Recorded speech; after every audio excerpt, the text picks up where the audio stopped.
Sobahun Nur. Alhamdulillah. Untuk memulai pelajaran kita pada pagi hari ini, marilah kita bersama membaca basmalah. Bismillahirrahmanirrahim. Adakah yang tidak masuk pada pagi hari ini? Ada. Kenapa? Sakit. Baik, semoga yang belum masuk bisa segera datang ke kelas dan yang sakit segera diberi kesembuhan. Amin. Baik anak-anak, apa pelajaran kita pada pagi hari ini? Sejarah peradaban Islam. Kalau ngomong-ngomong tentang sejarah, pernahkah kalian tahu kalau Islam pernah menjadi pusat peradaban dunia? Pernah tahu kalau Islam pernah membentang dari Asia sampai Eropa? Tahu? Oke. Pada hari ini kita akan belajar kenapa Islam itu pernah menjadi pusat peradaban dunia. Nah, apa yang umat Islam lakukan pada zaman itu sehingga Islam pernah menjadi pusat peradaban dunia.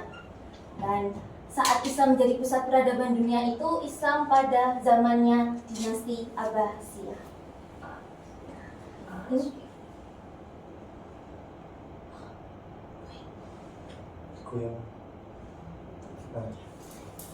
Nah, ini dia gambaran peta kekuasaannya Islam pada zaman dulu dari Asia sampai Eropa.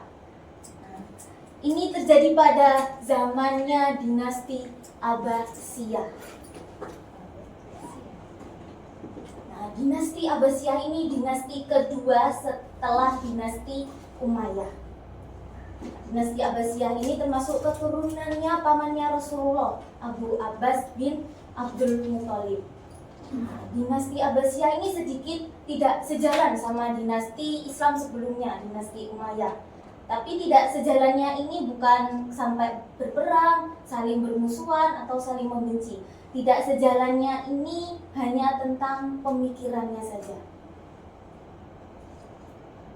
Ini lebih jelasnya kekuasaan kekhalifahan Abbasiyah itu ini, yang coklat-coklat ini. Dari Asia sampai Eropa. Nah, perbedaan kedua dari jalan pemikirannya dinasti Abbasiyah ini didominasi oleh orang-orang Persia. Berbeda dengan dinasti Umayyah yang didominasi sama orang-orang Arab. Kalau dinasti Abbasiyah didominasi sama orang-orang Persia. Nah, saat mulai berdirinya dinasti Abbasiyah ini, para pendirinya itu ingin menonjolkan identitas mereka. Ini ingin menonjolkan kepersiaan mereka. Maka dari itu, khalifah kedua dari dinasti Abbasiyah yaitu Al-Mansur memindahkan ibu kota dinasti Abbasiyah dari Kufah ke Baghdad. Khalifah kedua Al-Mansur itu memindahkan ibu kota dinasti Abbasiyah dari Kufah ke Baghdad. Ini dia gambaran kota Baghdad. Nah, kenapa memilih kota Baghdad? Jadi kota Baghdad itu dulunya itu letaknya itu persis di tengah-tengah bangsa Persia zaman dahulu. Dan kota Baghdad ini, yang ini, itu letaknya dekat dengan ibu kota Ctesiphon, yaitu ibu kota kerajaan Persia zaman dulu. Menurut sejarawan-sejarawan Muslim seperti Al-Khatib Al-Baghdadi atau Al-Yaqubi, itu dalam kitabnya Tarikh Baghdad, Khalifah Al-Mansur itu betul-betul benar-benar membangun kota Baghdad 100%. Jadi kota Baghdad dulu awalnya cuma sebuah desa. Karena mau dijadiin ibu kota, jadi dibangunlah kota Baghdad itu. Dari kitab Tarikh Baghdad ini, karya Al-Baghdadi, disebutkan bahwa kota Baghdad itu adalah salah satunya kota yang berdinding dan total dindingnya itu berjumlah 3 lapis.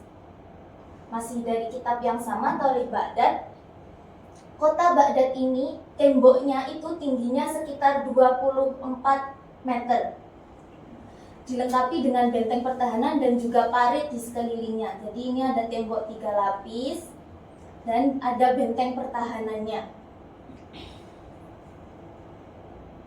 Karena Khalifah Al-Mansur untuk membangun kota Baghdad ini mengerahkan berbagai banyak ahli, dari arsitek, insinyur, tukang kayu, tukang besi, dan kuli-kuli, itu dari seluruh wilayah Abbasiyah. Khalifah Al-Mansur memperkerjakan sekitar 100.000 orang untuk bekerja membangun kota Baghdad. Yang menarik lagi dari kota Baghdad itu yaitu peletakan gerbangnya. Dari di kota Baghdad ini letak gerbangnya tidak terserah gitu, jadi ada artinya. Jadi ada 4 gerbang di sini, ada Damaskus, ada Khorasan, Basra, sama Kufah, itu memiliki arti. Jadi peletakan gerbangnya di kota Baghdad ini itu diletakkan sesuai dengan kota-kota penting. Ini gambaran 3 lapis dari temboknya kota Baghdad. Dan kota Baghdad ini adalah salah satunya kota yang berbentuk lingkaran sempurna. Nah, selain letaknya kota Baghdad yang berada di tengah-tengah kota Persia, kota Baghdad ini juga itu letaknya persis di tengah-tengah pusat perdagangan internasional. Nah, jadi banyak pedagang dari luar negara seperti Cina, Arab, Armenia, atau India itu mau nggak mau mesti mampir ke Baghdad karena mereka mau berdagang lintas negara. Nah, saat dulu itu kota Baghdad itu terkenal memiliki iklim yang sangat enak, sangat nyaman, dan ketersediaan air di kota Baghdad itu juga sangat melimpah. Jadi nggak heran kalau di sana itu banyak orang-orang asing yang betah banget tinggal di Baghdad. Nah, karena banyak orang-orang asing yang masuk ke Baghdad, pemerintah Baghdad itu termasuk pemerintah yang ketat untuk mengawasi apa-apa yang masuk ke Baghdad, dari barang sampai orangnya. Jadi otomatis apa yang masuk ke Baghdad itu kualitasnya udah terjamin. Jadi nggak semua bisa masuk ke Baghdad karena pemerintahannya ketat. Dan pemerintah kota Baghdad waktu itu tidak melarang untuk orang luar menetap tinggal di Baghdad. Jadi welcome banget pemerintahan waktu itu. Nah, dari situlah, dari banyaknya orang asing masuk, jadi pengetahuan baru masuk, budaya baru masuk. Dari situlah Baghdad mempunyai banyak sekali keanekaragaman. Nah, salah satu ciri keanekaragaman dari kota Baghdad itu banyaknya madhab di masyarakat Baghdad. Di masyarakat Baghdad, perbedaan madhab itu tidak dibatasi dan tidak dilarang. Justru malah sekolah-sekolah Islam lintas madhab itu difasilitasi untuk melakukan kajian atau diskusi lintas madhab. Jadi pada waktu itu tuh nggak ada tuh beda madhab dikit langsung dicap sesat, itu nggak ada.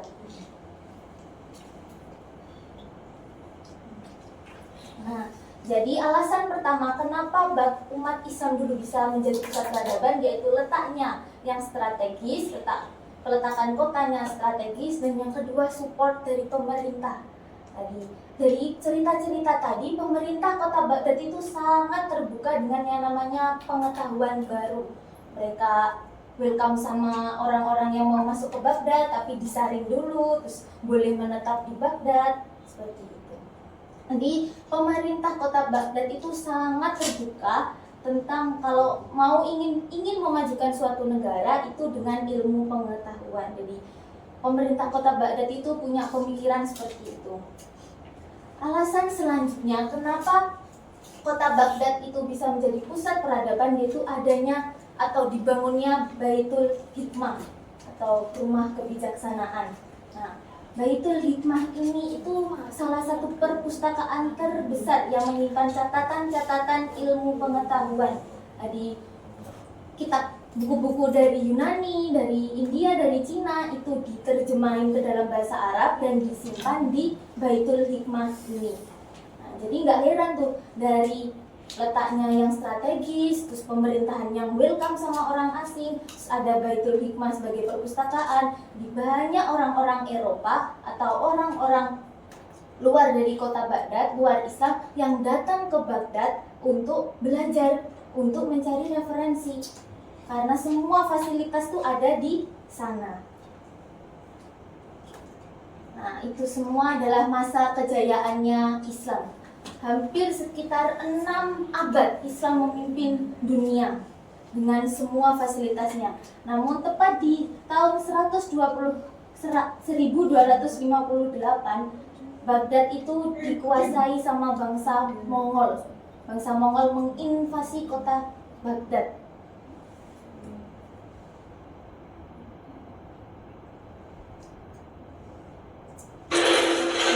Gambaran bagaimana penginvasian kota Baghdad.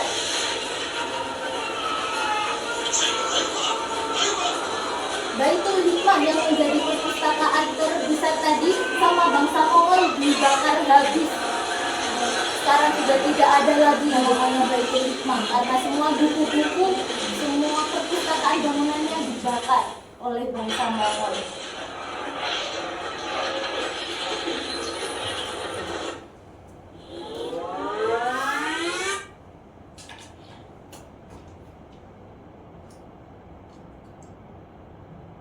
Karena habis terbakarnya Baitul Hikmah itu menandakan bahwa kehancurannya dinasti Abbasiyah. Dinasti Abbasiyah runtuh pada tahun 1258. Begitu juga dengan kejayaan Islam. Islam sudah tidak lagi menjadi pusat peradaban dunia sampai hari ini. Jadi ini PR bagi kita semua sebagai generasi muslim, sebagai generasi Islam untuk bisa mengembalikan masa kejayaan Islam seperti bagaimana dinasti Abbasiyah sudah lakukan. The fall of Baghdad marked the end of the Abbasid Caliphate after 5 century. Ini FYI aja, ini adalah benderanya dinasti Abbasiyah. Nah, sebelum kita mengakhiri pelajaran kali ini, kita kuis dulu. Dijawab bersama-sama ya.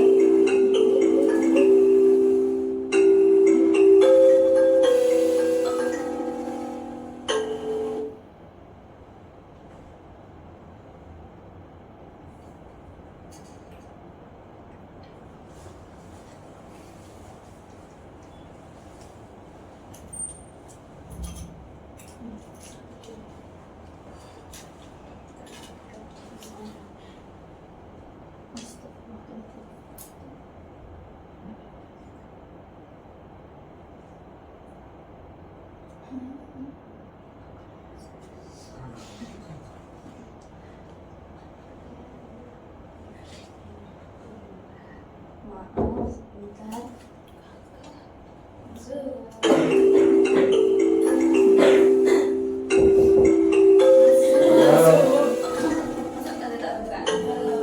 Jumpa guru, Pak Guru. Februarinya. Coba seperti ini aja.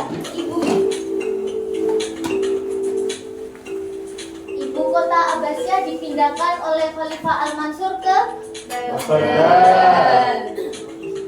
Baghdad.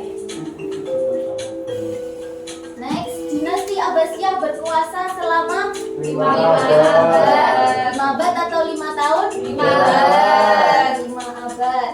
Betul. Next, perpustakaan terbesar yang ada di Baghdad disebut Baitul Hikmah. Baitul Hikmah. Baitul Hikmah.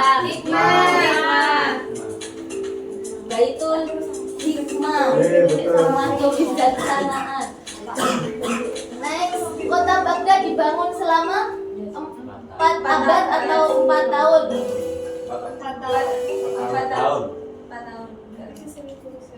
4 tahun.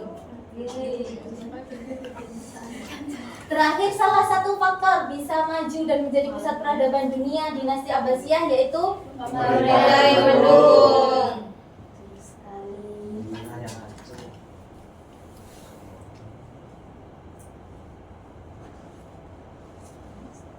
Baiklah, mungkin cukup sekian pelajaran kita kali ini tentang dinasti Abbasiyah. Semoga bisa membawa manfaat bagi kalian semua dan membakar semangat kalian untuk memperjuangkan nama Islam, untuk menjadi generasi hebat Islam selanjutnya seperti yang dilakukan dinasti Abbasiyah.